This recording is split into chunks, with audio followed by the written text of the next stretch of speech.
আসসালামু আলাইকুম। আজকে আমি পাখি গল্পের মূল ভাব নিয়ে হাজির হয়েছি। তাহলে চলুন ভিডিওটি শুরু করা যাক। আরেকটি কথা, আপনারা যারা এখনো আমাদের চ্যানেলটি সাবস্ক্রাইব করেননি দয়া করে চ্যানেলটি সাবস্ক্রাইব করুন। পাখি গল্পের মূল ভাব হলো প্রাণীদের প্রতি আমাদের ভালোবাসা, যত্ন এবং মানবিক আচরণের গুরুত্ব।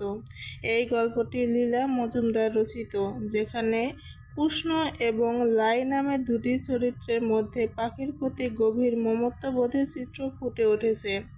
গল্পে কুমুর পায়ে সমস্যা হওয়ায় সে কিছুদিনের জন্য দিদিমার বাড়িতে যায়, যেখানে সে একটি আহত বুনো শ্যামা পাখির যত্ন নেয়। পাখিটি সুস্থ হয়ে আবার মুক্ত আকাশে উড়তে সক্ষম হয়। এই গল্পের মাধ্যমে লেখক বোঝাতে চেয়েছেন যে পশু পাখির প্রতি আমাদের সহানুভূতিশীল হওয়া উচিত এবং তাদেরকে ভালোবাসা ও যত্ন দেওয়া আমাদের মানবিক কর্তব্য। পাখি গল্পটি আমাদের শেখায় যে প্রাণীদের প্রতি ভালোবাসা ও সহানুভূতি পৃথিবীতে একটি গুরুত্বপূর্ণ গুণ, যা আমাদের সবার মধ্যে থাকা উচিত।